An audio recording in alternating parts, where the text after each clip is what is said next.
Ladies and gentlemen, boys and girls, children of all ages, we proudly bring to you Mormonism Live!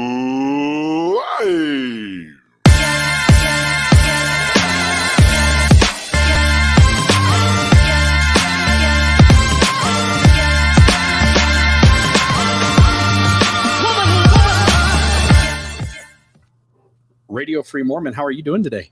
I am doing great, Bill Reel. This is my favorite night of the week. It is my favorite night of the week too. It is fun for us to get together with a intelligent, vibrant, funny audience, and to have these conversations around Mormonism, and to get a few extra laughs out of it. It was a lot of fun at moments when we believed deeply, and it was probably really frustrating and hurtful as we deconstructed and realized it wasn't what it claimed to be.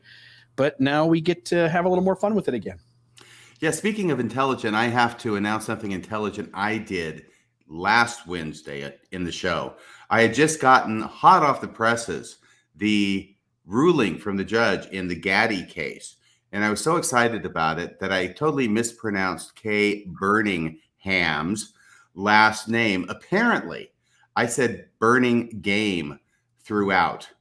And I want to apologize to Kay for that. She's already given me some friendly ribbing, at least I'm choosing to believe it was friendly, about the situation. And apparently there were a lot of comments. I don't get to see the live chat from where I am.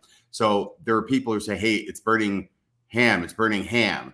Not Burning Game. But I saw that the next morning and I went, oh, geez, I was saying Burning Game. I was so focused on saying burning instead of Birmingham, right? Like Birmingham.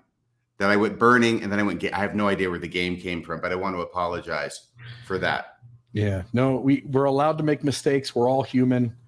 And sometimes some of us have a little trickier name, and sometimes I've had people call me Brian instead of Bill. Those kinds of things happen. But you don't look like a Brian. No, if you had the same face and red hair, maybe. Yeah, Brian should be a redhead, huh? You could be Brian or Daniel or something. Yeah, there we go.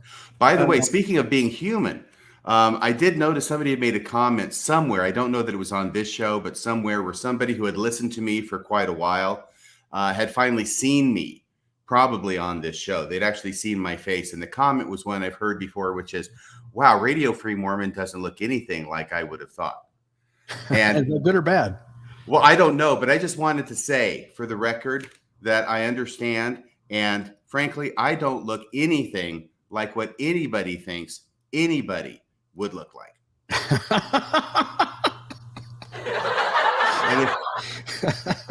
I actually had to keep checking that, make sure I said that right. If you parse that sentence out, one of the reasons it's so profound is that it's actually a chiasmus. So when I heard Dan Witherspoon on Mormon Matters, I had a certain picture in my mind of a extremely thin, long-haired California kind of surfer dude. Yeah. And Dan Witherspoon wasn't what I was expecting. I have to say, to some degree, John DeLynn did look a little bit like he sounded. Mm-hmm. I kind of expected a little bit of what he looked like. Right. I have no idea what people expected me to look like after years of just being a voice on a podcast. Tonight, we are going to go into 3 different stories. I just did a bunch of ums. I try to avoid those when I record, but we did them. We're going to do a bunch of 3 different stories tonight, and these have a bunch of details to them. Is there anything on your mind before we get into this? No, you picked 3 stories that have to do with apostles and perhaps questionable conduct that they were involved in at some point.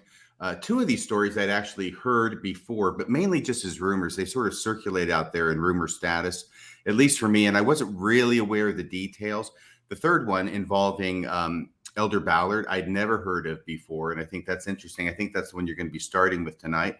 But this gave me the opportunity to dive in and see what these stories are about, see how much we could find out about them. And even if it's not a huge expose on all 3 of these, at least we can deal with these 3 and maybe see what we can learn about them and what we can conclude happened. Yeah, yeah. And so the first one we're going to start off with, we named this episode. I named this episode. You name your episodes. I kind of name mine. Sometimes we collaborate trying to come up with a catchy name. Yeah. But this one is titled Hostile Takeovers, Bailouts, and Other Backroom Deals. Tonight, we're going to start with the bailout. And I want to start with M. Russell Ballard, and I'll give some data points. I want to pull up some pictures, and let me put those up on the screen. Share screen. Yeah, I like this story because it has to do with the theater. Yeah, you're a big theater guy, right? You did this back at, was this BYU? Where was this that you were doing theater? University of Texas at Austin. University of and Texas. other Yeah, places. I remember that.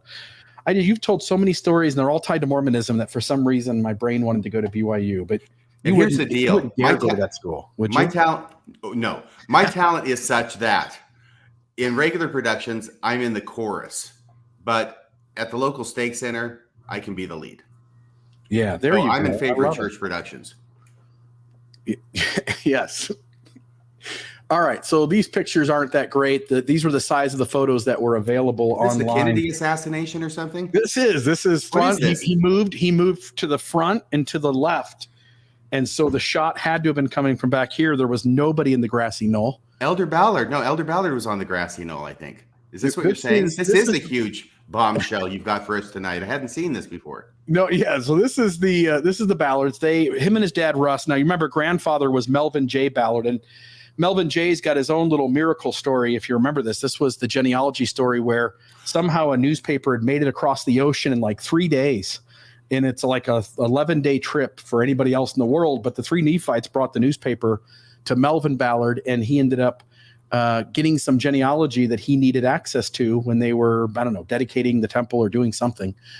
But his son, Russ Ballard, and his grandson, M. Russell Ballard, owned Russ Ballard's auto shop, auto sales. And so they sold cars. And the Ballards, now again, part of this, and we're going to be doing this all night long, there are, to a large extent, places where we need to be clear that these are allegations and not us knowing for sure what happened. But I've heard from multiple sources, RFM, that the Ballards over the years gave general authorities free cars. I've also heard the same about the Larry H. Miller Group, that they supply many general authorities, especially the top 15, with free vehicles.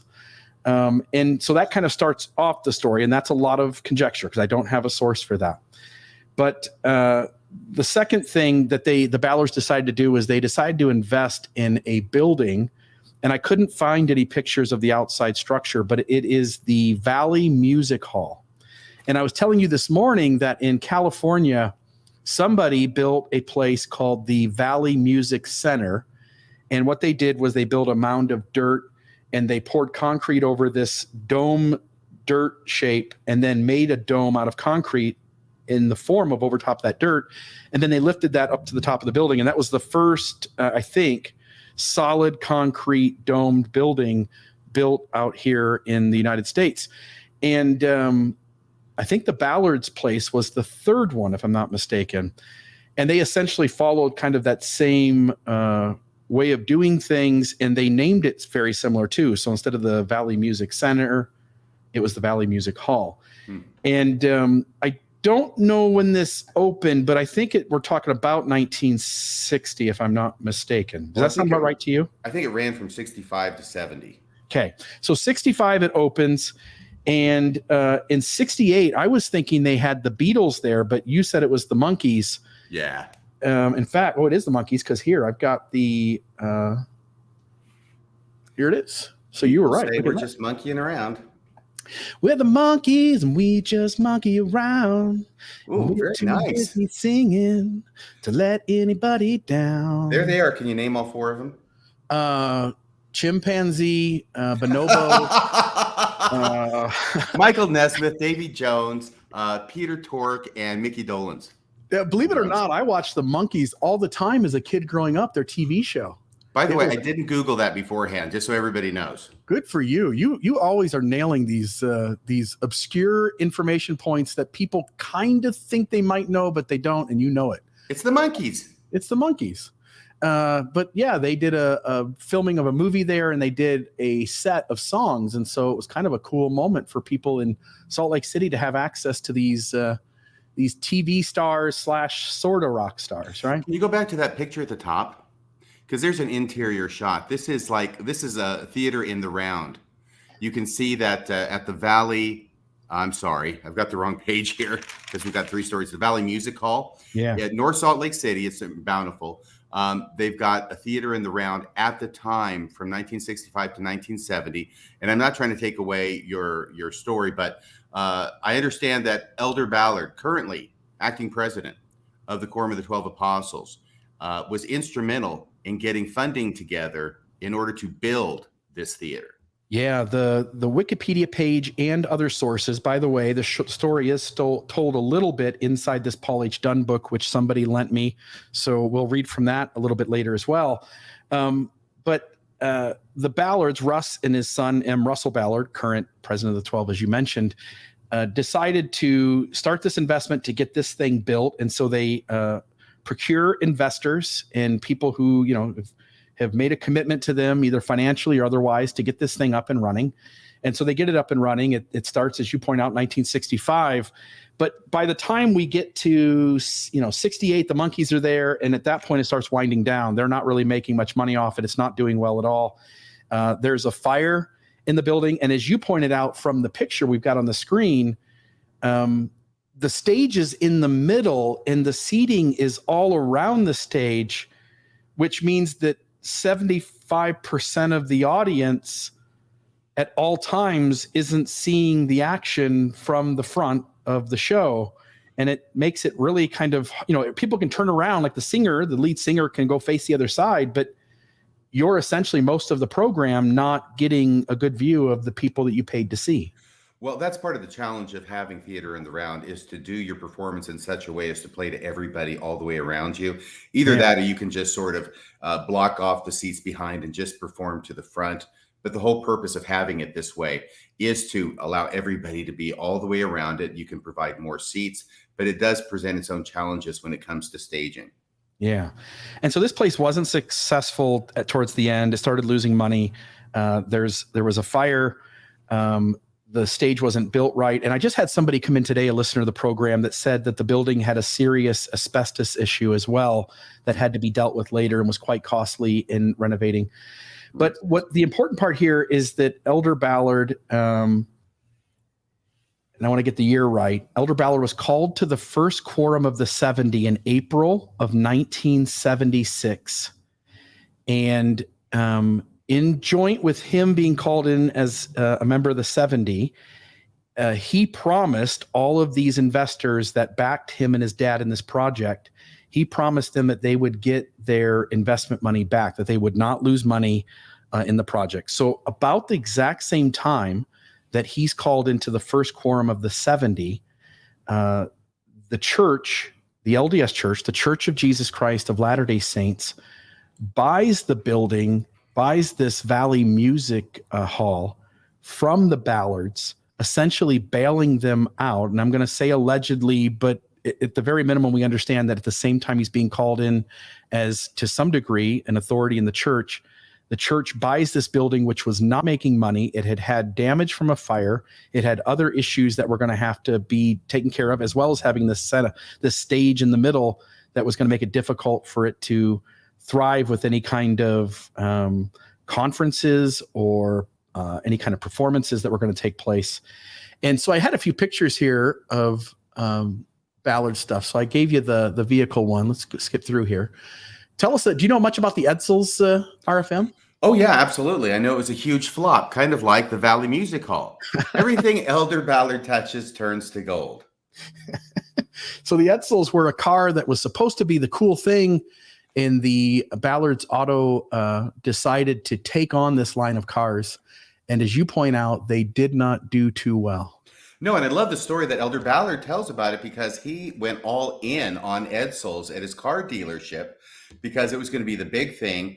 It tanked, of course, but the way he tells the story is that even when he was thinking about doing it, he's on the cusp of going all in on selling Edsels.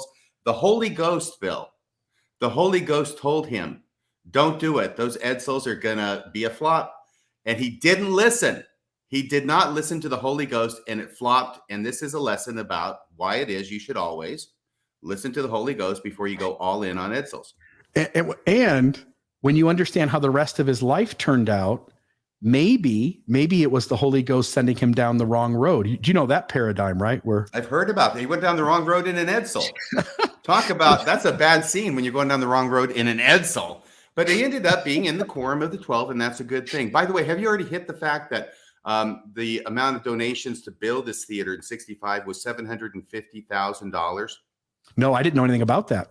Yeah, I did a little research, but $750,000, a lot more value to $750,000 back in 1965 than today.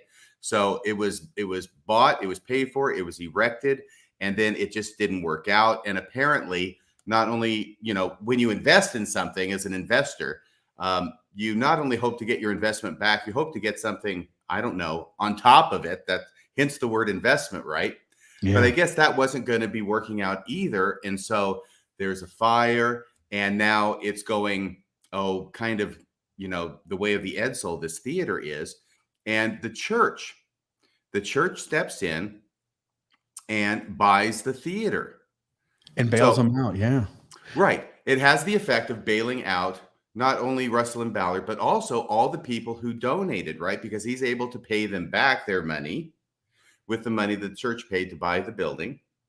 And the thought that occurred to me right before we went to airtime is that we know this must have helped Elder Ballard out, but it also helped out the people who donated. And the one thing we don't know is who was on that list of donors.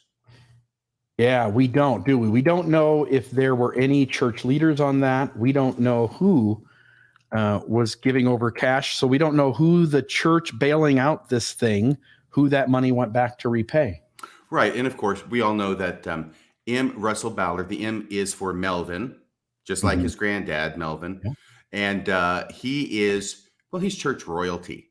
We've got Ballard. You think about his granddad being an apostle. He was an apostle, wasn't he? Melvin Ballard, I'm pretty sure he was. Yeah, I think so. He was of some note.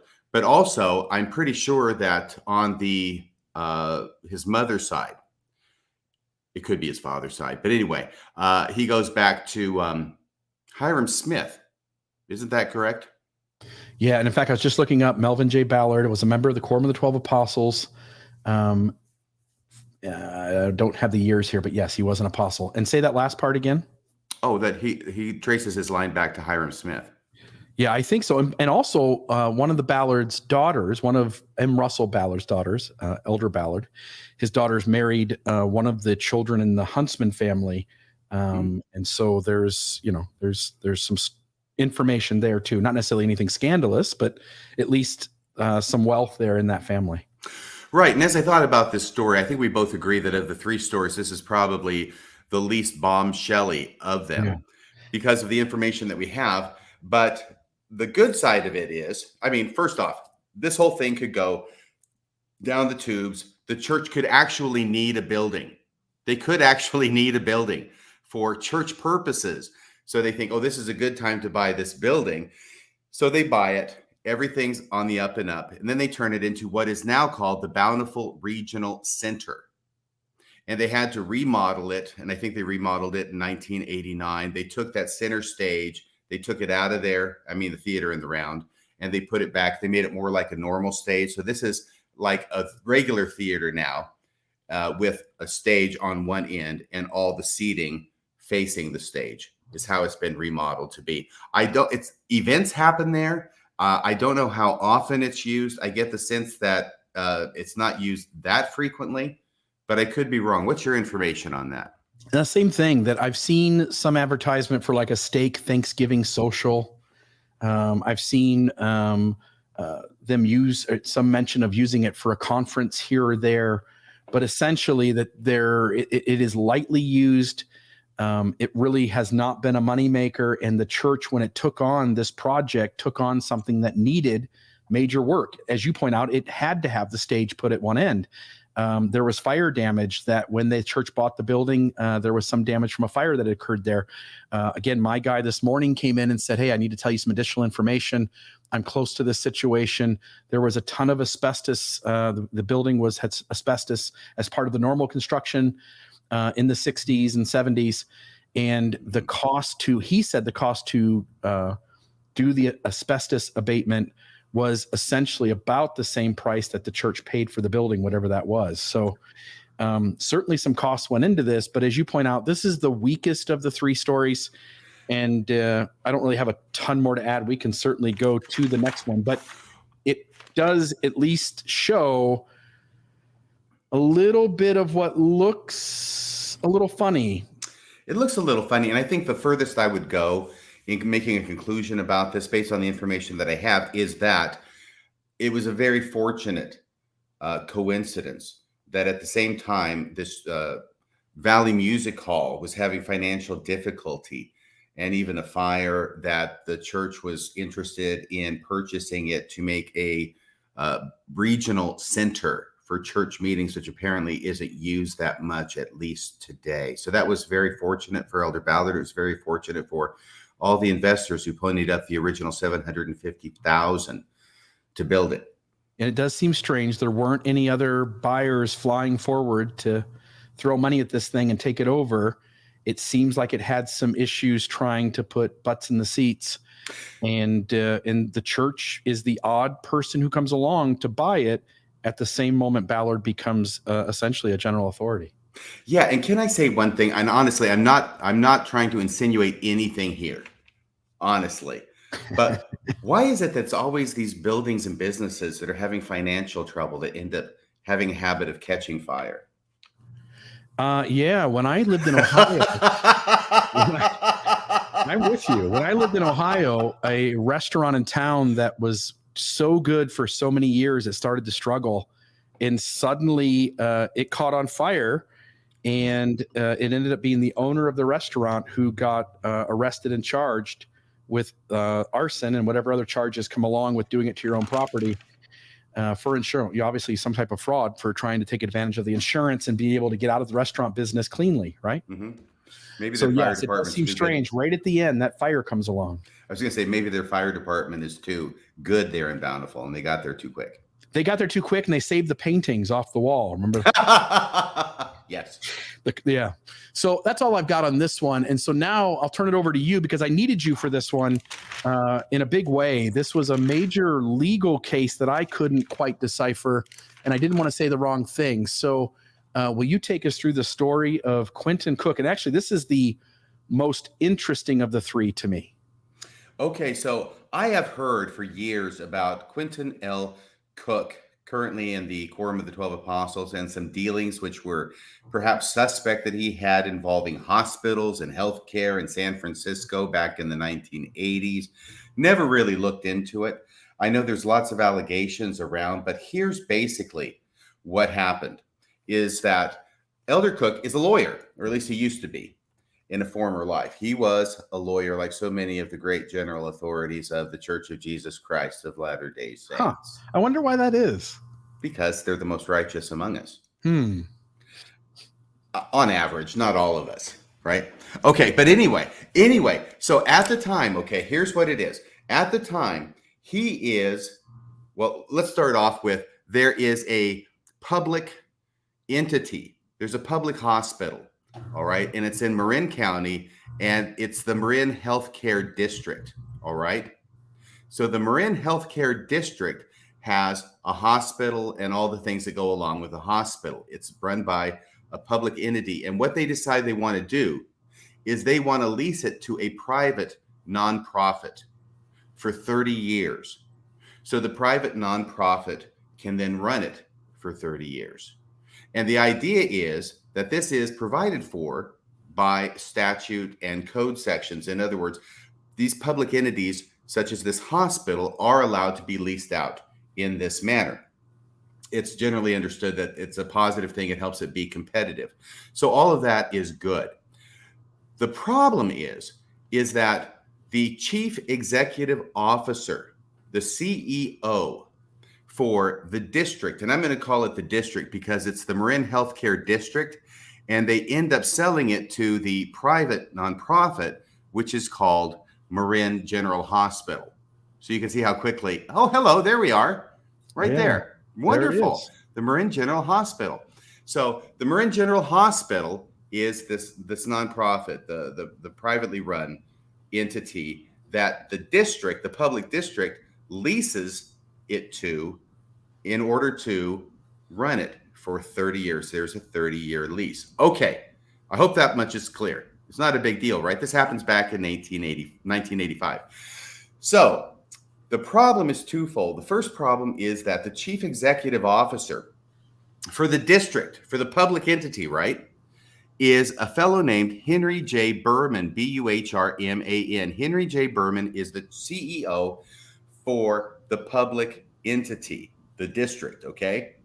The one who's making the lease and leasing it out to Marin General Hospital, all right, the private nonprofit. Okay, so having said that, the problem is that Berman, the CEO for the public entity, is also the CEO for the nonprofit in 1985, at the time they're leasing these things. So you've got the same CEO for the public entity that owns the hospital, who's leasing it out to Marin General Hospital, the nonprofit, for 30 years.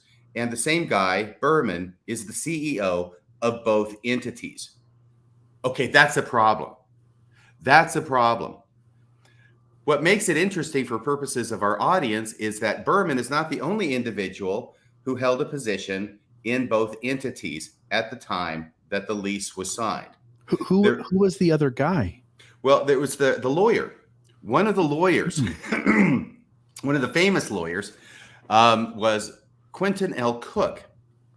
And he was a lawyer for the public entity, the district. At the same time, now he's a lawyer for Marin General Hospital, the private. And so while this negotiation is going on for the leasing and how much the lease is going to be and all the terms and everything that you can imagine would go into a lease, I imagine very detailed, involving a hospital for 30 years, we have the same attorney negotiating, representing both parties. That doesn't normally happen, does it? Well, it's not supposed to because it's unethical. All right. This is a conflict of interest for an attorney to do this. And I want to come back to that here in a second. The reason I know enough details about this is because what ends up happening, this happens in 1985.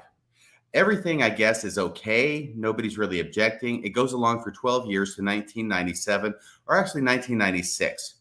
But people start noticing that the hospital is not being run very well. There are claims in newspapers that it's $46 million in debt. There is a doctor who works for the hospital. Let me get this newspaper report here from 1996. Okay, so this is 11 years later. Sorry, I'm having to scroll down past this very lengthy opinion, which I'll get to. So this is from Stephanie Hiller, who was the editor of the Bodega Bay Navigator. She writes this article. By the way, Bodega Bay, does that sound familiar to anybody? No. So tell me who that is, but I also want to add the comment just below you there. Notice that Josh Kim is telling us that Quentin Cook was Elder Holland's mission companion. And I remember hearing that somewhere else, but I'm just now, because of Kim's comment, reminded of it. Really? Well, that's interesting because my mission companion is now a member of the 70. Look at that. So, it can happen. But no, this is Bodega Bay, The Birds. You ever see The Birds 1963 Hitchcock film? That was filmed in Bodega Bay. At least the exteriors were. Okay, anyway, that's my little Bodega Bay thing. But this lady, this editor, Stephanie Hiller, for the Bodega Bay Navigator in 1996 writes an article that's talking about the hospital and how it is. It's October 16th, 1996. So it gets reprinted in the Albion Monitor. But regardless, she has a couple of comments here. First is Marin General Hospital was sold to CHS. And honestly, I'm not exactly sure what the CHS is supposed to be referring to, though it's obvious it's this story. Was sold to CHS in 1985. It is now $46 million in debt. Okay.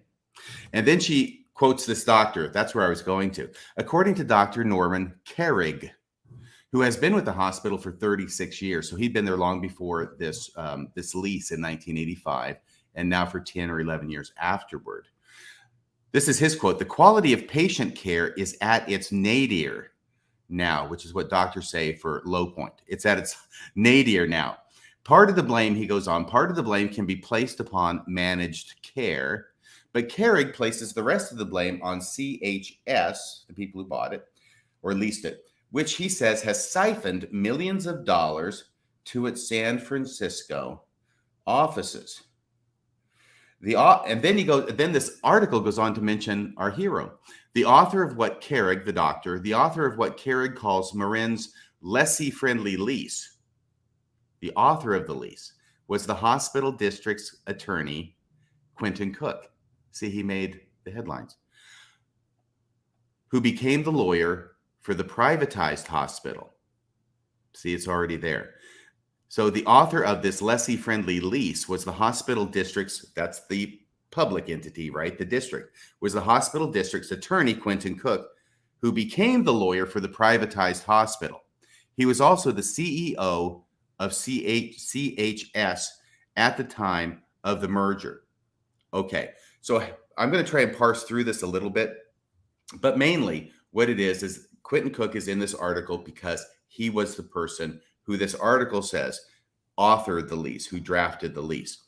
And of course, that's what he would be doing as the attorney. That would be normal. The thing that's not normal is that he is on both sides of the negotiations between the people leasing it out and the people who are leasing it from, if that makes sense. Mm-hmm. So let's go to this this case, because what happens is that was a 1996 article. People are starting to get upset. The next year, 1997, the district files a lawsuit because they want out of this lease. They want this lease gone. They want the hospital and everything that they have leased out, the assets, the equipment. They want it back. So they're looking to void this lease. And what they decide they're going to do is they're going to say, hey, the CEO was the same guy who signed the contract, right? Same guy for the public entity, same guy for the private entity, the lessee and the lessor. That's wrong because that does violate California statute. And it makes sense, right? If you're going to have an officer who is on or represents a public entity, then he doesn't get to be making decisions in which he could have a financial interest. Or she could have a financial interest. In this case, it's a he. And that applies to CEOs as well as lawyers. You can't be doing that and not violate the statute. So they're going to say, this thing's void. This whole lease is void. We want it back. So a case is filed. It goes to trial court, and then it is appealed. And what ends up happening, just to cut to the chase, is that they end up not reaching the issues involved because the decision is that the statute of limitations has expired for the public district to bring a challenge to the lease itself. And that is mostly what this opinion deals with. They end up finally saying, no matter how you look at it, if it was this, it was 1 year statute of limitations, that's long gone. If it was this, it was 4 year statute of limitations, that's long gone. And even if it was a real estate transfer, which it's not, it's a lease, that would be 10 years. And even that is expired by now. So you're out. But in the details of this opinion, which by the way, the case is called Marin Healthcare District versus Sutter Health.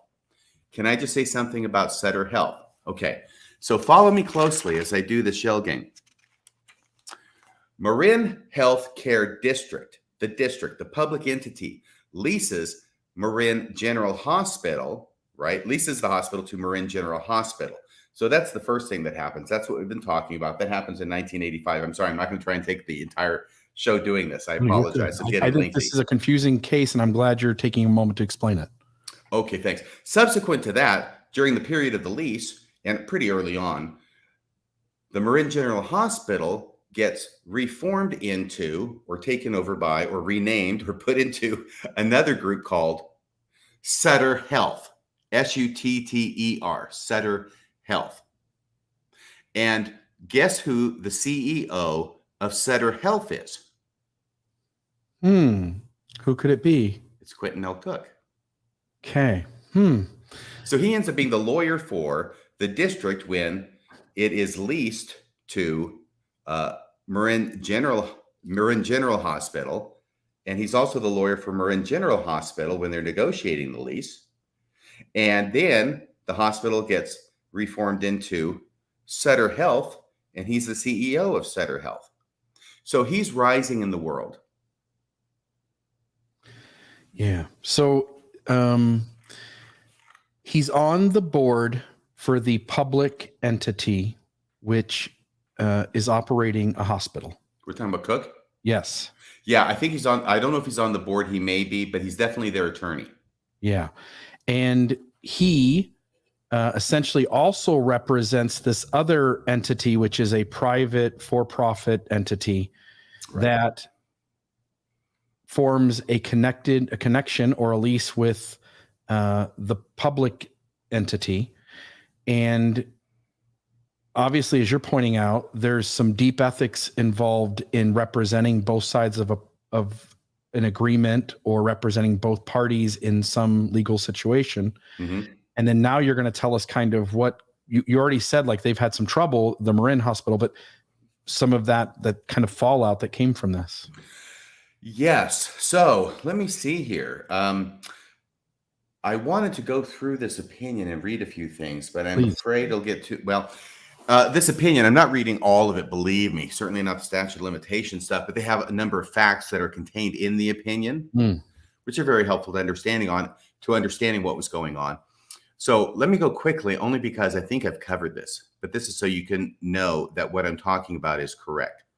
In or about November 1985, pursuant to those statutory provisions, the ones that allow for the leasing, the district, they're going to call it the district, so it's not as confusing as if they're saying Marin Healthcare District and Marin General, right? The district, the public entity, leased the hospital's facilities and transferred certain of the district's assets used in the operation of the hospital, including cash, accounts receivable, and inventory, to Defendant Marin General, a nonprofit public benefit corporation. Okay, whatever it is they want to call it, it's going to be operated by them. The relevant agreements included a 30-year lease agreement and an agreement for transfer of assets. Marin General has continuously operated the hospital facility since 1985. Once again, this is written in 2002. That lease is obviously expired. As of right now, today is October 11th, 2021 for the record. At the time the 1985 contracts were entered, the district's chief executive officer was Henry J. Berman. That's the district. However, while Berman was still employed as the district's chief executive officer, he became president and chief executive officer of Marin General and signed the 1985 contracts on behalf of Marin General. Two of the district's directors executed the contracts on the district's behalf. Now, this part's underlined because I underlined it. Moreover, the district's legal counsel, Quentin L. Cook, became legal counsel to Marin General before the 1985 contracts were executed. So this isn't something where he's with the district and then he negotiates and then later becomes counsel for Marin General. No, according to this opinion, and judges tend to try and be very accurate with their presentation of the facts. No, he's representing both entities at the time of the negotiations themselves. And the opinion goes on, and when Marin General later combined to form another healthcare entity, that's Sutter Health, Cook became chief executive officer of that entity. That's all from the opinion. Then it goes on. In November 1997, now this is the 12 years later, right? Nearly 12 years after the 1985 contracts were signed, the district filed the instant action, that means this case, against Marin General and the affiliated co-defendants, Marin Community Health and Sutter Health, etc. The operative complaint alleges, this is the complaint that alleges that at the time the 1985 contracts were entered, Berman, that's the CEO, Berman's and Cook's, that's Quentin L. Cook's, the lawyer, simultaneous employment by Marin General and the district created a prohibited financial interest in those contracts within the meaning of Government Code Section 1090. That statute prohibits state, county, district, and city officers or employees from being financially interested in any contract made by them in their official capacity or by any body or board of which they are members. Okay, if you'll hang on just a second here.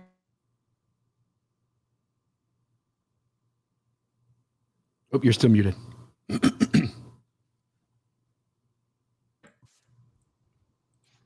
Better. And because the 1985 contracts were purportedly made in violation of Government Code Section 1090, the complaint alleges that the contracts are void under Government Code Section 1092. Okay, so that's the complaint, right? They're going to end up saying statute of limitations. Sorry, it's too late. It's gone. You missed the boat. So we're going to dismiss your case. But I think you can understand why it is that a person who's an employee of a public entity, right? Whether you're a CEO or a lawyer, that you cannot then be financially interested in any contract made by them in their official capacity. I mean, that would be called graft or corruption. And that's why there's this statute that exists on the books in California, probably in every state in the union, that if you're an employee or an officer for a public entity, for a government entity, you can't be making contracts or entering into deals where you have a financial interest in them. Yeah. So let me just ask you two questions. You having read the case. Yeah. You sense that there is a deep conflict of interest in him representing both the public and private entity in forming leases and negotiations of how assets or wealth will be shared between the two, correct? Right. And actually, I'm going to get to that here in a second. Right now, I'm saying it's a violation of the law. Gotcha. For the CEO as well as Quentin L. Cook. And now going down to, I think it's page 12 I want to go to. By the way, 12 is just the numbering system on my document. It's not going to reflect what it looks like in any reporter of the case. But let me go to 12 really quick.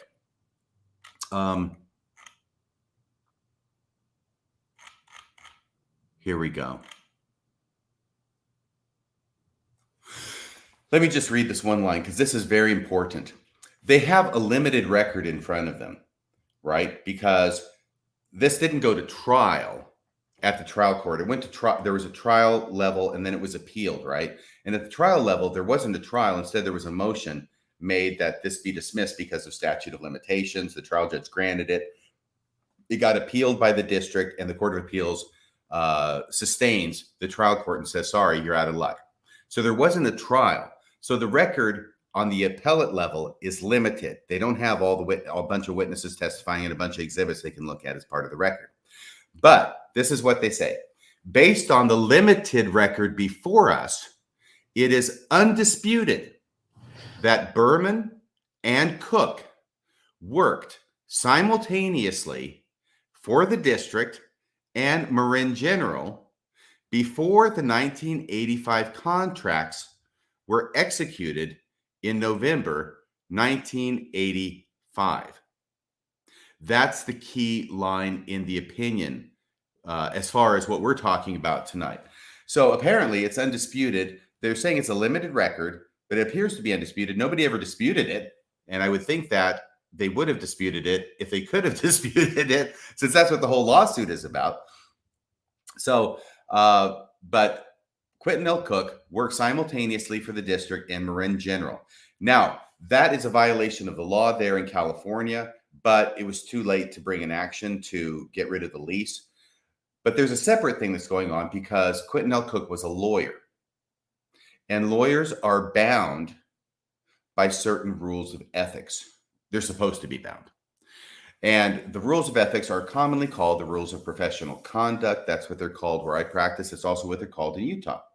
And Rule 1.7 and 1.8, but 1.7 is the main rule that deals with conflicts of interest. And this situation that Quentin, I almost said Melvin, Quentin L. Cook was involved in is a classic conflicts of interest case. This isn't even difficult to spot as a conflict of interest because when we talk about interest, I'll give you the real brief lowdown, okay? This will be your CLE for this week. Conflict of interest, when you're an attorney and you are representing a client, that means that you have to protect your client's interests. All right. That's the whole deal. Your client's interests are number one. It's the first thing, it's the last thing, it's the only thing, with certain exceptions, which there always are in the law. But that's the main rule, right? So you can't be doing something that contravenes your client's interests if you're a lawyer. Now, having said that, there are situations that could arise where you might have a conflict of interest, and lawyers always have to be aware of that. If I am representing an entity that is leasing something to somebody else or is involved in any kind of negotiations or contracts or whatever, if I'm an attorney who's representing this party who's leasing something over here to this party, I can't be the lawyer over here who's representing this party as well. I can't be representing both parties, because in terms of the negotiations for this lease, what is good for the district in negotiating the lease is going to be bad for Marin General, right? Anything that's favorable for the district is going to be unfavorable for Marin General. And vice versa. Anything that's good for Marin General is going to be bad or unfavorable for the district. That much is a no-brainer, right? Are you there, Bill? I'm sorry. Yeah, no, I'm with you. I'm shaking my head. Yep. Okay, I just can't see you. I'm sorry. I'm playing to the camera right now.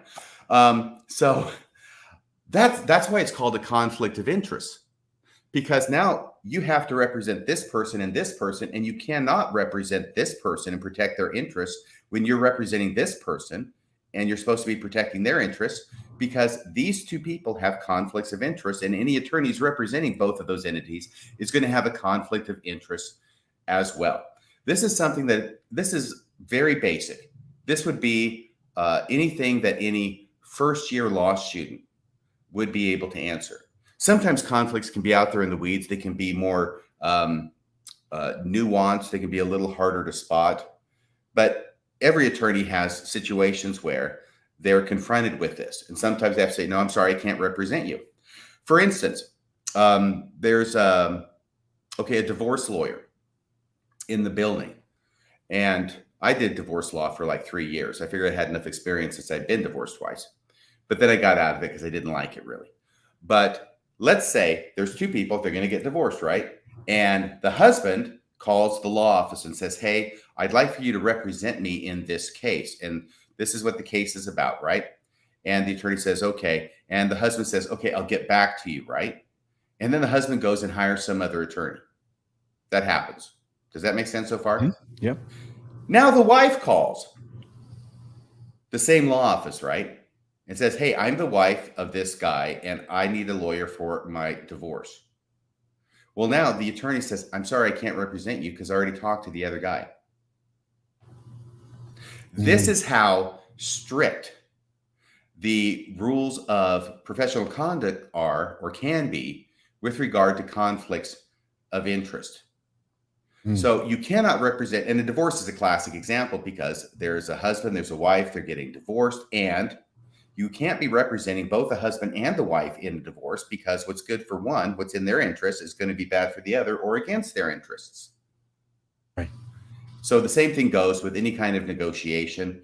And this is a classic instance what Quentin Cook was doing, at least as I read it. I'll put it out there as a very basic, very obvious, very severe breach of ethics by representing both entities in negotiating a lease. And it may have something to do with why it was perceived by some people, though I'm not going to weigh in on the truth of this. But some people definitely perceived that this was a very friendly lease to Marin General that they got from the county. And of course, the stage was all set for them to get a very favorable lease because you've got the same people who are on both sides negotiating with themselves. How did Cook make out from all these deals? How did his financial situation seem to go from playing both sides of this? Well, I don't know. There's lots of allegations out there. I don't have enough information. This thing didn't get litigated because of the statute of limitations, so it wasn't developed with facts in that regard, so I don't know. All I can tell you is that my understanding would be that being a lawyer for a hospital, first off, you're up there, you're doing good financially. And then later on, when Marin General becomes renamed or incorporated into Sutter Health, and Quentin L. Cook becomes the CEO, not just the lawyer for Sutter Health, but the CEO of Sutter Health, which is now owning this hospital and perhaps other things as well. Now you're talking even a better financial situation. Like that's my point, is that he served in the capacity of his employment at being at the top of the food chain of this Sutter Health. And if I'm not mistaken, overseeing multiple facilities. Wasn't there some? Oh yeah, there were more than one facility. It was it supervised or ran different hospitals, I believe. So it would feel safe to assume that his pay that he got dramatically, again, I'm assuming, I'm alleging here, that his pay would have gone up drastically from his original position that he was serving with the public entity to the position he served with the Sutter Health group towards the end of his time in this whole thing. That would be a reasonable inference to draw. Yeah. And so him operating in what seems to be an unethical space of having this conflict of interest and representing this public entity and also this other entity that's a private entity and they form all these agreements. And again, Marin Hospital, the public entity, got into a bunch of financial trouble over this time. And by the time it was all said and done, was in some serious debt.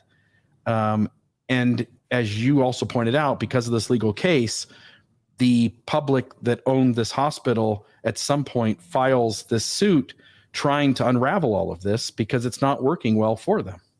Right. It was out of extreme frustration, I think, on the part of the district and the people that the hospital is supposed to serve and the doctors who work at the hospital that this lawsuit was filed in the first place, even though too late. Yeah. And so in the YouTube notes for this episode, this live stream that we're doing, there are resources, multiple links for each of the 3 stories that we're sharing. I also put all of these links into the comments. So those would have been posted on any of the Facebook feeds where this is. Right when we started this story, as well as when we started the Ballard story, we shared the Ballard links, and we'll do the same for this last one. Any other thoughts here on Quentin Cook? It does seem interesting, right? That this guy does this thing and it works out well for him. And then when people try to take action against it, the time frame is essentially expired. Again, tell me the phrase for statute of limitations expires. So there's nothing that can be done, right? But it appears as though he acted unethically. And then after all of that, he becomes a special witness of Jesus Christ. Right. Yeah. And it's this kind of stuff. I'll say this here. I won't save this for the end, and I won't tell the story, RFM, because we promised the person not to. But you and I have had conversations with other people who have had stewardship for an apostle or for the son of an apostle, for example. And you and I both communicated to people who have told us other stories, but they're just not ready to come forward. And so you and I have to hold these and not break that confidentiality. But the reason we're having this conversation tonight is because last week you poked some deep holes in the integrity of the Quorum of the 12 by pointing out that they knew that Nelson wasn't honest as the president of the 12, and then they still sustained him as prophet of the church. And what I want the audience to understand is that you and I have conversations off to the side away from this program where you and I are aware of these stories. We're aware of ones that the public is not aware of. And what begins to become clear is the church wants a narrative that these are good men whose motives are absolutely pure. They are special witnesses of the Lord and Savior himself, Jesus Christ. And they are called as apostles or members of the First Presidency, which is, as you pointed out last week, are still apostles of the Church of Jesus Christ of Latter-day Saints. And the reality away from that narrative is that many of these men, and maybe all of them, but many of these men seemingly have compromised their integrity on multiple occasions throughout their life and have had deals done where the church has bailed them out or done them a favor And the loyalty and the nepotism in this system runs very deep. Yes, and I'm glad that you have this image up here, which has multiple newspapers, because it's important to realize that even though 1985 is 36 years ago, that was when the lease occurred. And 1996 is still, 25 years ago, when all this starts bubbling up and results in the lawsuit. This was a big deal in the Bay Area. And there was a lot of press about it. There was a lot of commentary about it, and a lot of ink used in describing this. So this was a big deal. And if you were around then, if you're reading the papers or trying to use the hospital or a doctor in the hospital, you're totally aware that this huge controversy is going on. This was a big deal about how this hospital was being run and how many felt it was being run negligently, mismanaged, and allegations, like I say, of siphoning off money were rampant. I can't speak to that. I'm not saying that's true. I'm just saying that when it's running a $46 million debt, people tend to get antsy. Yeah, especially if it was, and the word on at least somewhere that I read was that the public entity originally was doing pretty well, and it was making money, and it wasn't in some kind of financial hole. It wasn't like it needed bailed out. It wasn't like it was in a deep hole and needed something to come along and solve that. It was doing pretty well, and then all this stuff happens. And then it's not doing well, but Quentin Cook seemingly was doing quite well. Yes, I think he did very well from this. And apparently it paved his way to the top leadership of the Church of Jesus Christ of Latter-day Saints. I'm not sure if President Nelson really wants me to be using the full name of the church when I'm talking about things like this, but I do want to honor his wishes and use the full name. We don't want to give a victory to Satan tonight. Are you ready for what I think is the most egregious and most maybe demonstrably egregious of the three stories? Are you ready to move on to the third one? I am ready. So I'll put him up on the screen. Anybody know who that is? I'll ask. He looks like somebody. Does he look familiar to someone else we know? I don't know. I think in this picture, he's wiggling his ears. This looks like President Monson. Well, this happens to be President Monson's, one of his sons, Thomas L. Monson. And I want to be careful here too. So I'll try to read kind of my bullet points and talk about it from that point of view. Another lawyer, by the way. Yeah, another lawyer. Tom Monson, and I'm calling him Junior, by the way, because he shares the same first and last name of his father, but he does have a different middle name, middle initial, Thomas L. Monson. He is the son of former LDS prophet Thomas Monson. This Tom Monson Jr., he was vice president and general counsel. So he held both a leadership position among the hierarchy of the company, as well as serving as their general counsel or legal representation. And it was for American Investment Bank, which was a subsidiary of Leucadia Corporation, which I think, only because I've got stock in the company, is under the Jeffries Group. And he was alleged to have sexually harassed a woman by the name of Jennifer Bottomley. In her lawsuit, Bottomley claimed that Monson had become obsessed with her personally and sexually during her employment at AIB from 1990 to 1993. Bottomley said she was forced to listen to, quote, stories of the most intimate facts of his sexual relations with his wife, and he repeatedly asked about her sex life, unquote. Monson, the suit claimed, stalked her, tried to kiss her, searched her belongings, listened to her conversations, and repeatedly propositioned her. He apparently also he's an artist too. Say that again? And apparently he's an artist of sorts too. Yeah, yes. He tried to kiss her. He searched her belongings. He listened to her conversations and repeatedly propositioned her. He also wrote love notes and left, quote, lewd, unquote, materials on her desk. I will leave everyone to figure out what that is. But as you pointed out, he is quite the artist. You don't have the drawing? Does it that? have the drawing that he allegedly left on her desk too? No, it would have been funny. I should have drew something and claimed that was it. But It was supposed to be a drawing of two people making the beast with two backs. Yeah, including a drawing of two people having sex, according to court documents. Bottomley complained to Monson's superiors. Now, again, he's the vice president and the legal counsel, so there's not a lot of people above him. But she complained to Monson's superiors and filed a complaint with the company in 1993, All the while, she was assured her job was secure. By the way, she gets fired, and then this all kind of hits the fan because at that point, I think the Equal Employment Opportunity Commission, EEOC, yes, jumps in and begins to essentially take the case from their point of view because it seems like something unhealthy and unethical is happening. So at that point, and to clarify there, just so you know, this was like unprecedented in a Utah case. Up to this point, this is kind of a garden variety and I don't mean to diminish it. Yeah, I don't mean to diminish this, but it's sort of a common something that we see quite a bit, sexual harassment suit.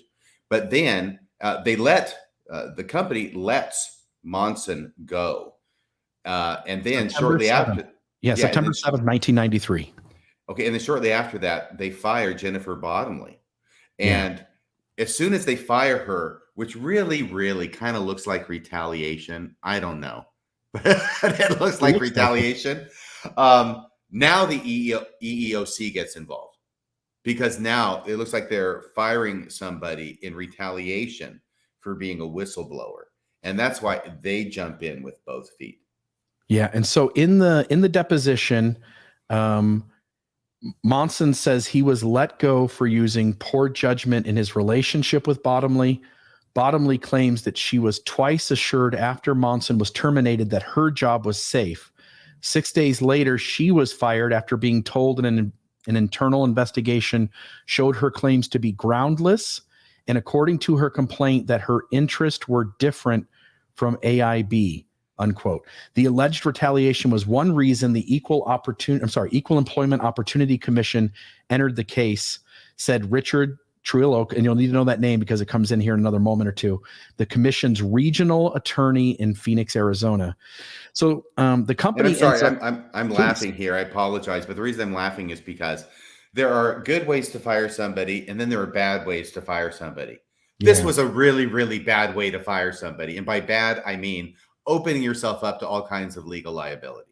Even if she had done something in her work that was not the quality they wanted, you still got to wait a year, don't you? In that situation, I don't care what she's doing at work. Okay. If she's setting fire to the draperies, don't fire her because it's going to look like retaliation. 6 days after the deposition. Yeah. It was really, really a bad move on management's part. But this is, this is a nothing burger. It's Tom Monson's son. This wouldn't even be on our radar that we'd be talking about it tonight, except that it goes a lot further. So, and they've already let Monson go, and now they're firing her. One of the reasons they're giving for firing her was that her claims were baseless. That doesn't even make sense. When also letting Monson go and him admitting in that same deposition that he had probably gone too far. Yeah. So as you're pointing out, judgment. Yeah. So in the newspaper, we can find that the settlement happened. The company ended up settling with Bottomley. This is the paper that it came from. I can pull up the actual settlement being mentioned. I think you can't pull up the actual settlement. No, we can't, because it seems like, as always in these kinds of conversations, non-disclosure agreements do happen. Leucadia, AIF. That's so that each party, when they're talking to the press, can say that it was a satisfactory result, that they're pleased with the way it came up. Right, exactly. And nobody gets to know the dirty details. Right. Leucadia, AIF, and AIB also settled the intervention complaint with the EEOC, agreeing not to engage in any employment practice that discriminates on the basis of sex. The companies will be required to retain a consultant to provide training sessions dealing with sexual harassment and retaliation to all of its employees, including corporate officers. Management of companies, including corporate officers. Management of companies, particularly upper management, has an especially high obligation to implement strong, clear policies and procedures against sexual harassment and retaliation.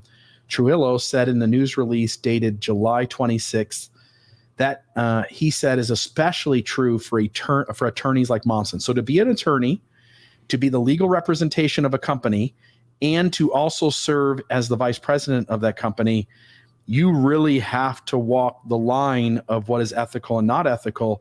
Otherwise, anything you do can be seen under a microscope. And this seemed at least somewhat egregious because Leucadia tried to misrepresent the story, saying that the only reason the EEOC had become involved was because of the political mileage to be gained because of Monson's status as the son of a Mormon church official. But this was baseless. Trujillo, again, this is the guy from the EEOC, Trujillo scoffed at the notion. He said, quote, his name and who he is and whatever his status in the community is was not a factor in the commission's decision to seek intervention, unquote. He said Thursday, quote, what we looked at was the egregious nature of the allegations, the fact that he was a prominent member of the corporation and a lawyer was certainly a factor, unquote. So it seems as though, again, this gets settled. It doesn't go to court, but you at least have the EEOC saying this was serious. It was egregious. And this guy, because of his role in the company, this shouldn't, essentially, I'm going to add some words, shouldn't in a million years have happened. Right. And can I add something here, just Please. as a part of the segue, which I know you're going to get to? Yeah. As of this point, a lawyer in Thomas L. Monson's position has made himself anathema. He is unhirable. Nobody, no law firm is going to hire this guy because he's a walking lawsuit. I mean, do we need the problems that he caused over here at this other company, this other law firm, this other banking institution where he was the lawyer? We don't need that kind of trouble because basically, apparently, this guy can't control his urges. And any female worker that we might have in this law office is a potential victim of his. And that's all we need to do is have him acting out here. And now we get a lawsuit like they got a lawsuit. So it's because of all these reasons that a person in Thomas L. Monson's position has two options, because basically he's unhirable. He can either now go into private practice, hang out his shingle, rent his office, and try and make a go of it that way, or he can just leave the practice of law and go into another field. That is what would happen to a person normally in Thomas L. Monson's position. And is that what happened to him, Mr. Real? No, let me ask you before I tell everybody what did happen to him. As you're pointing out, he'd be unhirable. You can imagine any other place he goes, if they know the details of what had happened, which anybody doing their research when you're hiring somebody to be a lawyer in your firm should do. You're a lawyer, RFM. You're saying he wouldn't be able to find a job anywhere. No, if I'm a manager of a law firm, I just have a solo practice here, so I don't have other attorneys who work in the office, in my office. But if I'm a manager, if I'm hiring into a position in a general law firm, and there are 10 people who've applied, and Thomas L. Monson, I see, is one of the 10. Thomas L. Monson now has become 11th on that list. Yeah. Okay. He's not gonna be hired. Doesn't matter how good he is. Doesn't matter how good he is. And you and I were talking this morning. He probably was a good lawyer because he is serving as the vice president and legal counsel for a major company. He almost assuredly was good at his job. Probably. I will give you a definite probably, although he's still President Monson's son and there are strings to be pulled. But let's say he's F. Lee freaking Bailey. Okay. He's the best lawyer on the planet. I don't need a guy who's a walking time bomb, a loose cannon walking around who has a history of harassing female employees. That's just not going to happen. Yeah, no, it's just not going to happen. So I'm curious. I wonder who did hire him. Did he get hired? He did get hired. I'll put it up on the screen. What's that? What does that say there? What's that bottom in blue look like there? Well, it says Thomas L. Monson, Salt Lake City, Utah. This is Find a Lawyer. This is the website. And it says he's in the Key Bank Tower in Salt Lake City. Oh, he works for Kirton and McConkie. He works in McConkie. So you have Dad pulling in the first strings. Presidency. You have Dad. No, he was definitely in the first presidency. That's more than allegedly. The first president. He's not prophet, seer, and revelator, the only man on earth to hold all priesthood keys. Not yet. But he is in the first presidency with Gordon B. Hinckley and James E. Faust right back in the day. And somehow Thomas L. Monson, after egregious, according to the EEOC, sexual harassment of a female employee as the vice president and legal counsel for Leucadia Corp. Ends up working for the church's law firm. Now, I saw something else too. Let me see if I can get rid of one more. Let's get rid of this for a moment. Here it is, Thomas Monson, practice attorney at Kirton and McConkie. And I think I sent you an image the other day that said that it lists him as a shareholder of Kirton and McConkie. And I was asking you what that might mean. I don't know. But it's certainly, I have to agree to do more here to get more information. So I guess we won't do that. But Thomas Monson works for the church's law firm. Look at that, Thomas. You got whatever his name is there, at kmclaw.com. You can hire him. I don't know if he still works there. It's been a lot of years. He probably retired at this point.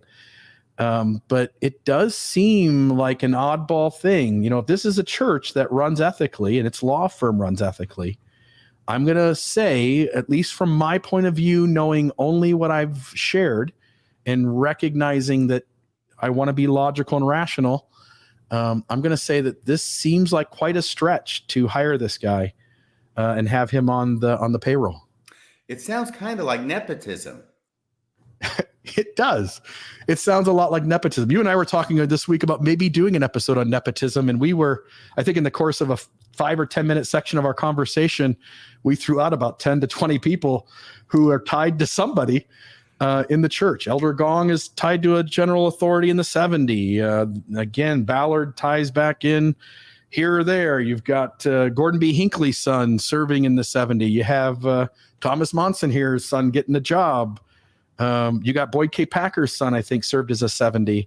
You've got Elder Holland's kids running the schools. You've got Elder Iring's kid running the school. It just goes and goes and goes. There's a lot of money to pass around. Why wouldn't you keep it in the family? No kidding. And now for etymology segment for tonight's show. Okay. I almost said entomology. I always have to remember entomology is about bugs. Etymology is about words. But nepotism is related to our word nephew. N-E-P in both, right? Nephew. Except we say the F sound, like we say Nephi when it's really Nepi.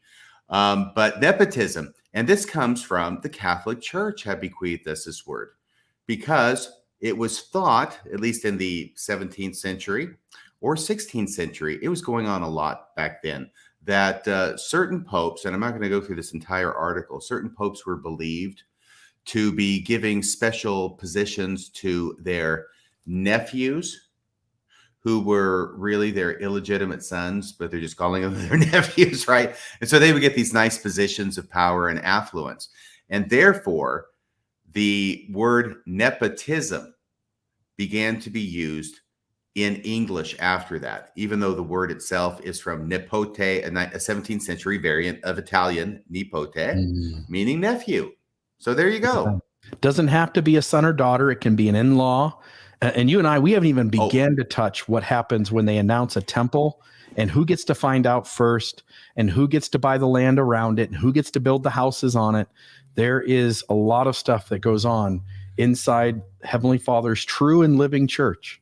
Well, the classic, I'm sorry, yeah. Nepotism comes from nephew, but the classic example is the boss's son-in-law.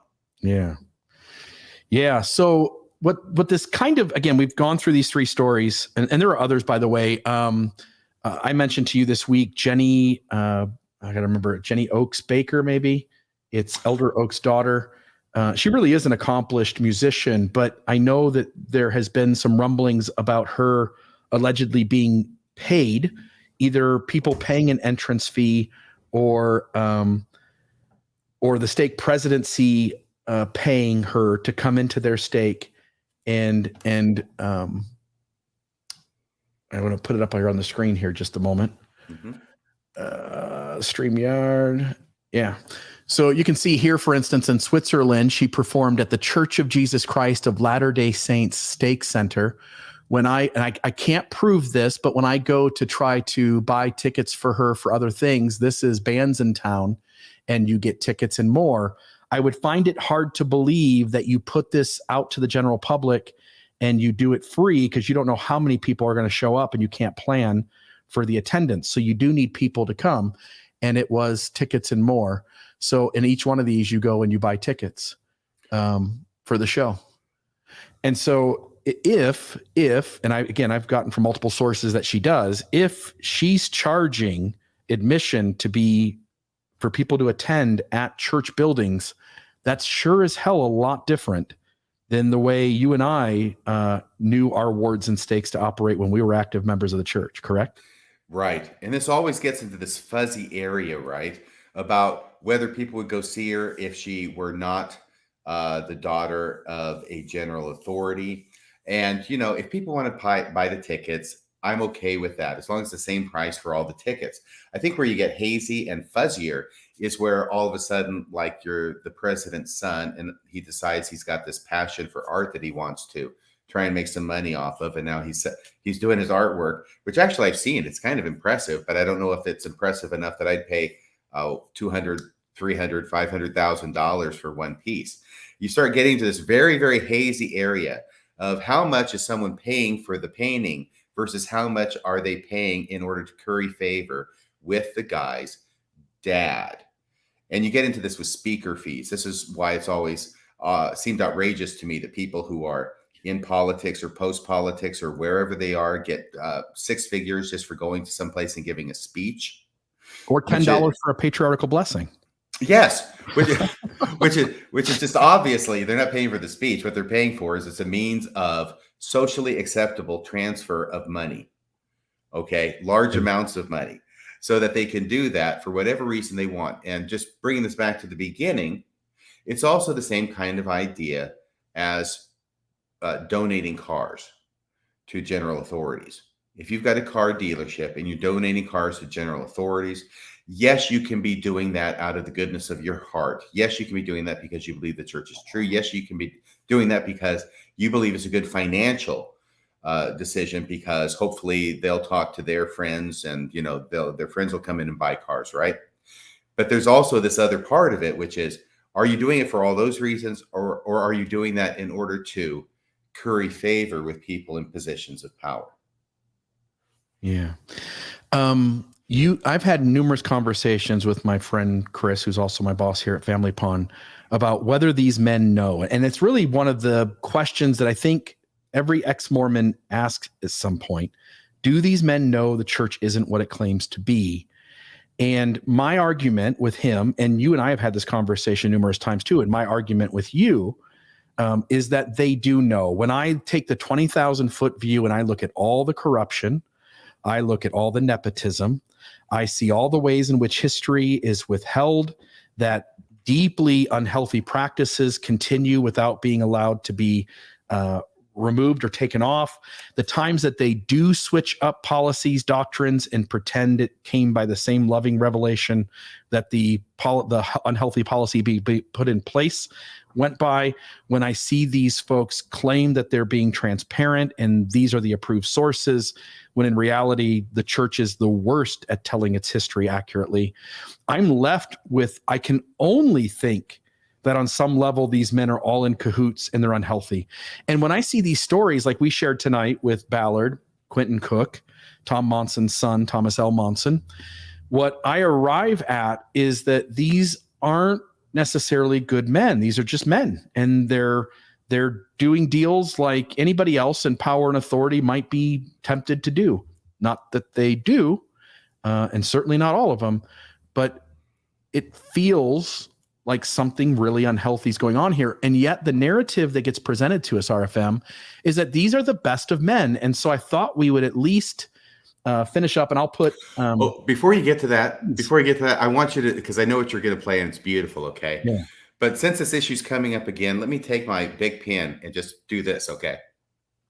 And just poke my eyes out. I learned that from an elder at the MTC. I haven't used it in a long time. You have to be very careful when you're doing that, by the way, because it's coming up again. And all I will say in respectful and courteous opposition to your position is that corruption, nepotism, hiding history, and gaslighting do not necessarily mean that they know that it's not true. No, but when they are setting a bar of Christ-like attributes and claiming to What was the quote the other day? Prophets don't lie, right? From President Nelson. Yeah, they tell you the truth. And yet we have all these bullshit stories where President Nelson and Elder Holland and Paul H. Dunn and, all these stories come out where they're just not telling the truth. And yet they set this high bar that they are disciples of Jesus Christ, and they tried their very best to live up to that bar, and they're doing a much worse job than the rest of us. What does George Costanza say about this, Bill? What does he say when he's he's leaning on one side because his wallet's too big? It's not a lie if you believe it. Yeah, it's not a lie if you believe it. There's actually a lot of insight in that comment. It's a funny line, but there's a lot of insight into it. Yeah, the issue I would have is these men seem to have a justification for any bad thing they do. And it's a very different message than what the members of the church are presented with, which goes here. Let's see. Some people get tangled up in the question, but are prophets, seers, and revelators infallible? I think that's the wrong question.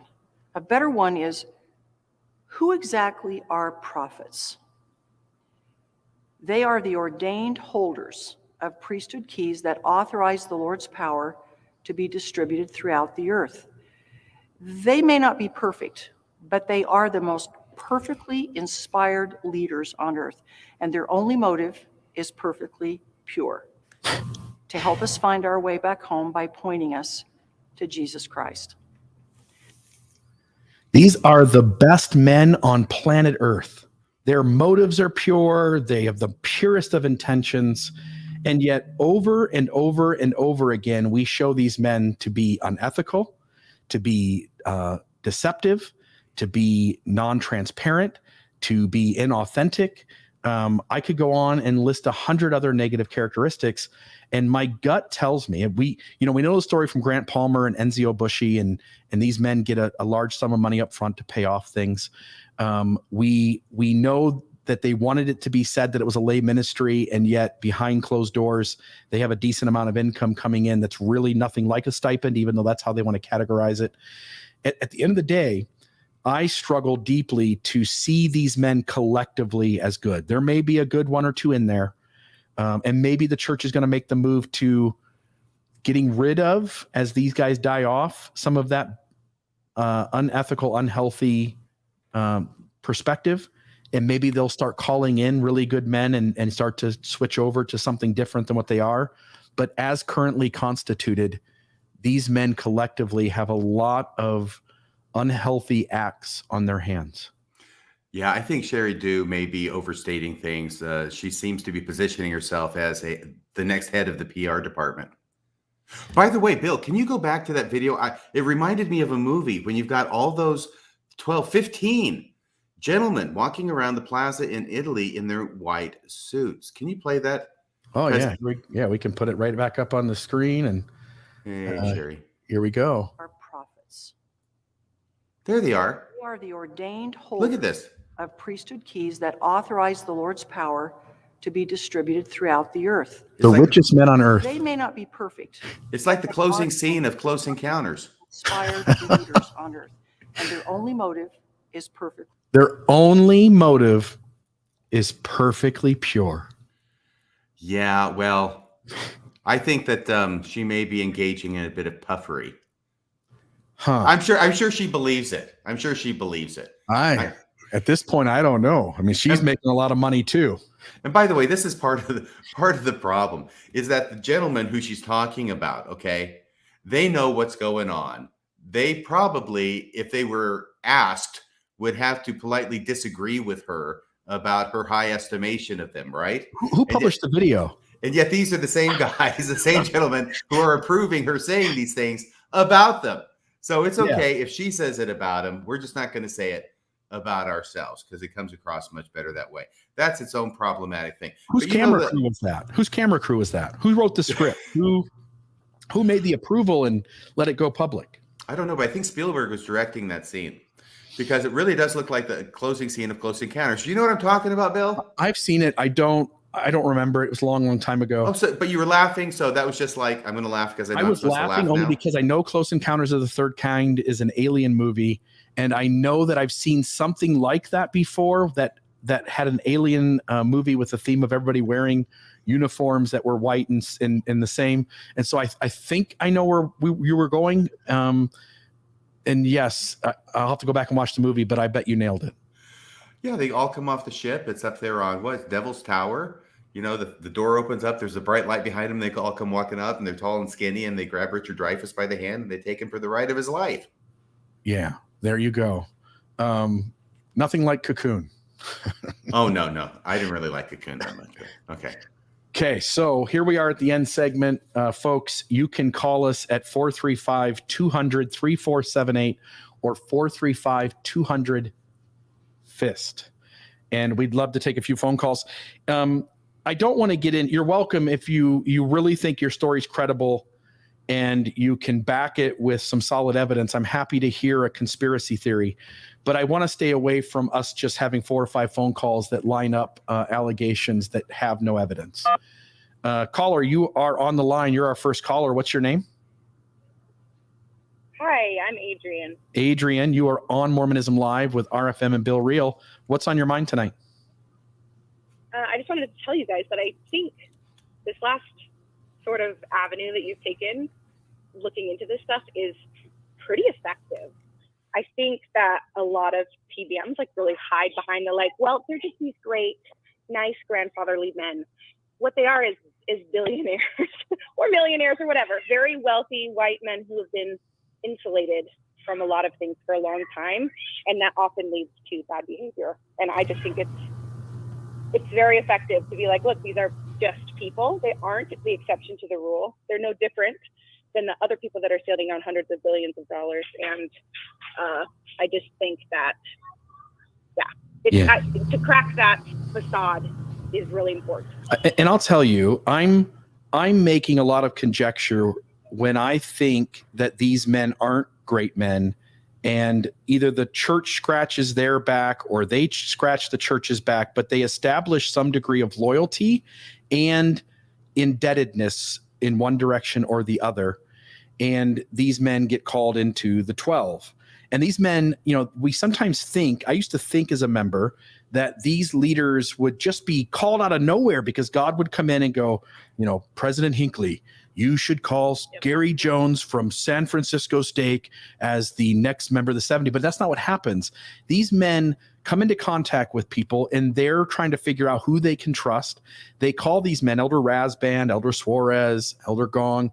These men get called into positions, whether they serve in leadership at one of the church schools, whether they serve as a member of the 70, whether they serve as mission president, wherever it is, they have established through some way or means that the brethren can trust them to a greater extent to be loyal and to perpetuate the system over being honest, as RFM pointed out last week with Elder Christofferson.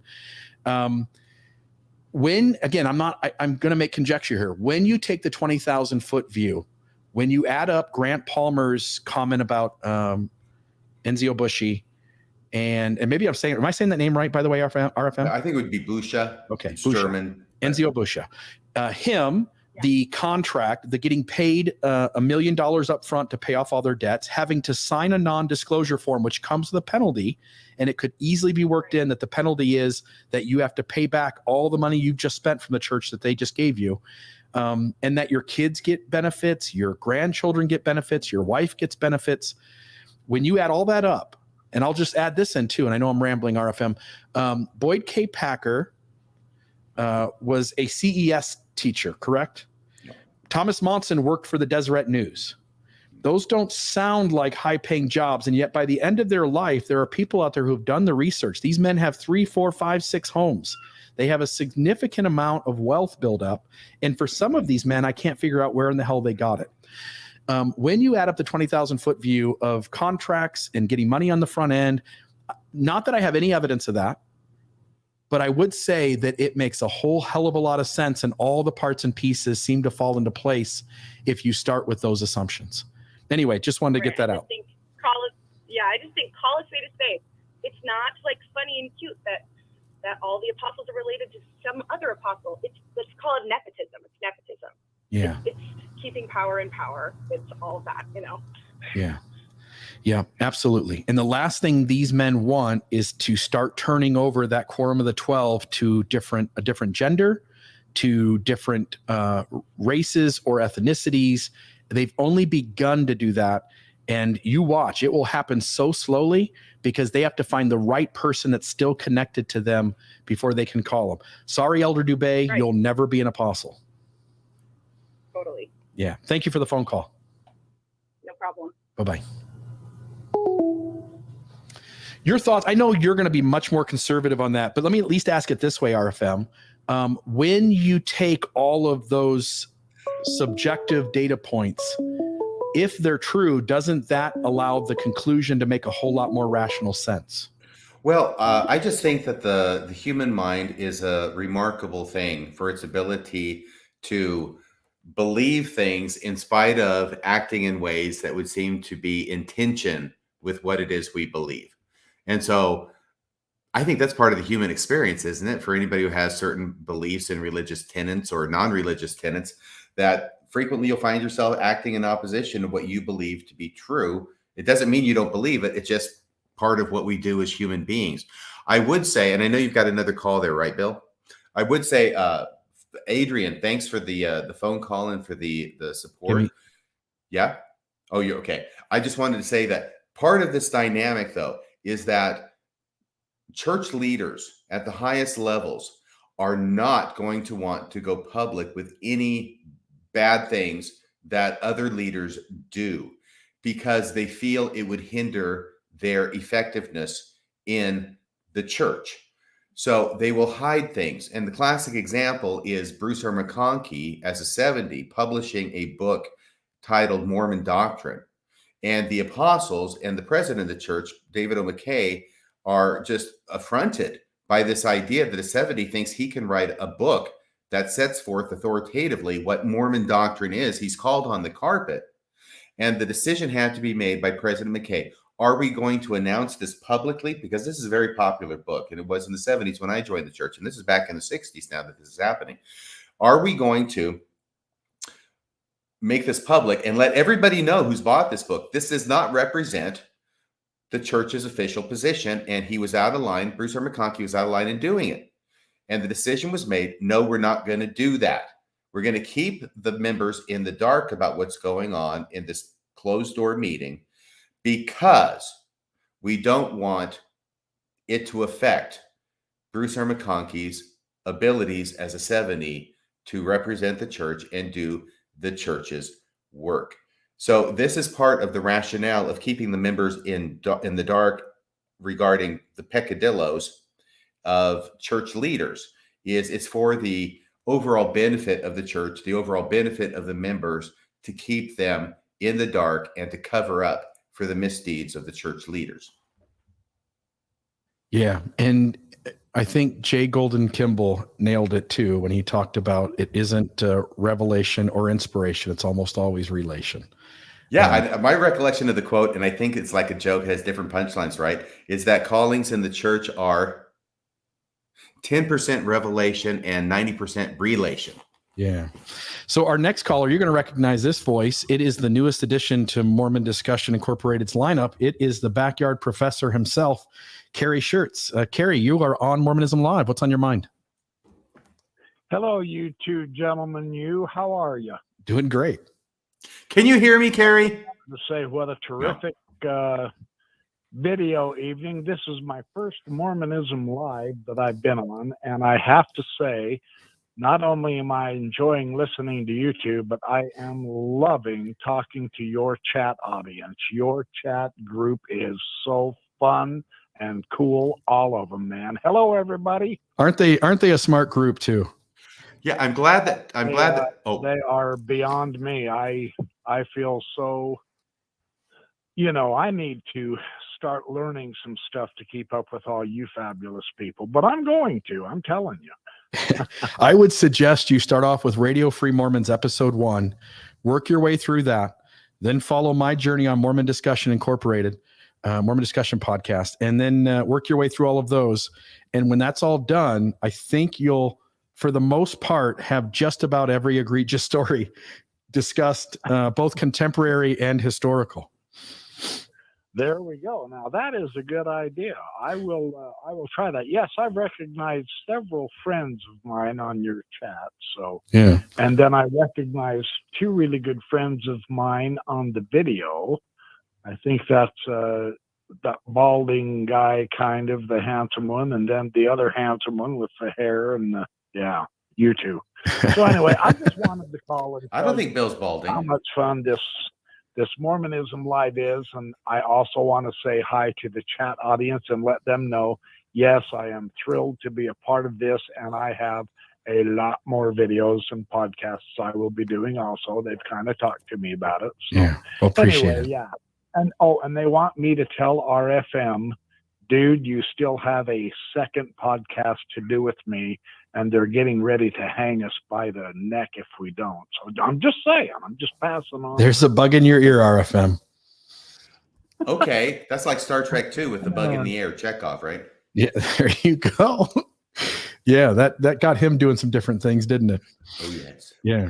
All right, Kerry, thank you so much, my friend. Check out The Backyard Professor. His newest episode went up this morning where he talks about praying to Heavenly Mother. You can see that on YouTube. Kerry, thanks so much. Thank you for all your hard work. Appreciate it. Take it easy, my friend. See you soon. Bye-bye.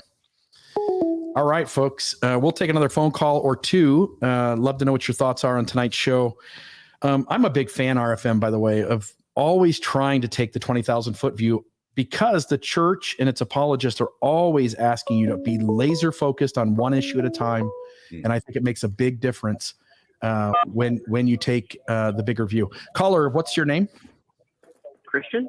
Christian, you are on Mormonism Live. Would you mind just turning down your sound in the background and let us know what you're thinking tonight? You're on with RFM and Bill Reel. Love you guys. Called in a couple times. And Backup Professor is right. This has been one of the funniest live chats we've ever had. I don't know if RFM was noticing that we were all hoping that with his guns out today, he would be doing some flexing for us. Man, his arms look big, don't they? Look at his arms. He looks like he works out. Yeah. Yeah, but honestly, that was some serious flexing, some cognitive flexing that you just did for all of us. And I'm telling you, I'm sitting here just stunned. And I have a fast question for you, Bill. How can we suggest a future podcast episode for you guys? Love it. So my suggestion would be the best place for RFM and I both to see it would be to go on the Facebook group Mormonism Live and put it there. You got it. That would be the best spot. We'll see it. I will say it, and I want the audience to know this. We really deeply appreciate our listeners. RFM, I'll let you speak for yourself. I get tons of messages about what we should cover, and it's not that none of them are interesting. It's only that to be passionate about what him and I do, and again, I'll let you, maybe I kind of spoke for you, to be passionate about what I do and have done for the last 10 years, it really needs to start with me. And not that sometimes somebody throws out an idea and I go, oh, that's the one, I'm going to run with it. It's that I do have to kind of get on board and feel excited about whatever it is. There have been lots of good topics suggested that I just haven't done yet because I just haven't felt passionate about it. And I think RFM, would you say the same thing? Yes, even though Christian can't hear me right now, just because of the way things are wired. Yeah, people do come to me with different ideas. I'm always appreciative of ideas. I would say the majority of times I don't go with those at least right away. There are some shows we've done that have been the product of things being suggested. So I do appreciate that very much. I just wouldn't want anybody to feel badly if they suggest something that they think would be a good show, and then we don't end up acting on that and making it into a show. We do appreciate all suggestions. We just can't act on all of them to put all of them into a show. Perfect. Yeah, mine is on Truman G. Madsen. Truman G. Madsen series about Joseph Smith. Yeah, jump on Mormonism Live Facebook page, suggest it there, and we'll give it a look. All right, bye. Thank you, my friend. Was it about Truman G. Madsen or something? It was something on Truman G. Madsen. I unmuted him and he started to talk there. So we'll go to our final. If you want to just take one more, you good with that? Yeah, Truman G. Madsen. Love the guy. I've got a signature on a letter, by the way. Great historian, by the way, right? Oh, he was a little bit. I tell you, in his series about Joseph Smith, which was on audio tape and which I love to listen to, what a wonderful speaker, great guy, I think, and very important, mostly in wedding philosophy with Mormonism. I think back in the 60s and early 70s, there were a series of books about that. But in his thing about Joseph Smith, the one statement he made that I remember was about Joseph Smith getting martyred in Carthage. And the thing that Truman G. Madsen said was that Joseph Smith gave his life in order to get the correct idea about God back into the world. Yeah, except that the lectures on faith are not quite used exactly the same anymore, are we? No, and I think that probably most historians would look at it and think, no, there were other things involved in Joseph Smith's death and his teachings about God. Yeah, at the end of the day, I think in 2021, Hugh Nibley is absolutely irrelevant, but I would say that he is a better Egyptologist than Truman Madsen was a historian. Ooh, yeah. Wow. We'll have to untangle that one. All right. Kirk, you are our final call for the night. You're on Mormonism Live with Radio Free Mormon and Bill Reel. Take us home, my friend. What's on your mind?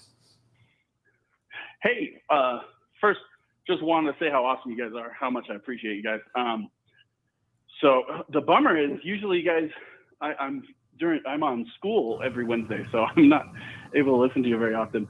But I wanted to give a big shout out to RFM. So I was a sailor, and I was just listening this morning to his tales. I think he titled it Two Tales or Whale of a Tale. I can't remember, but he talked about something that was the beginning moment of when I started realizing that they're not being very honest. Is when it actually had my mom give me a call, and she's like, "Hey, I wanted to hear what you thought about this talk and a general conference. It's about a sailor, an ensign who walked around the boat." And so she gave it to me and wanted me to give her her thoughts. And I'm like, "Mom, this is completely wrong. Almost every aspect of this story was wrong." And I just loved hearing RFM and how well he went through it and how he talked to the experts, because it is so blatantly wrong. And it's just almost offensive to, to hear a military story and have that said. So I just want to give him a big shout out and thank him for kind of going about that. Appreciate that. I love it. I'll just tell you, Kirk, there's no way in hell any guys on the bridge of that ship in the middle of a monsoon somehow seeing the screws of that boat is there. I know. It's so funny when I'm listening to it. And my mom, God bless her, I feel so bad because I think I hurt her feelings when I told her that. It was like, and she goes, "No, he was in the audience. This ensign was in the audience." And hold on. I'm like, "Okay, Mom.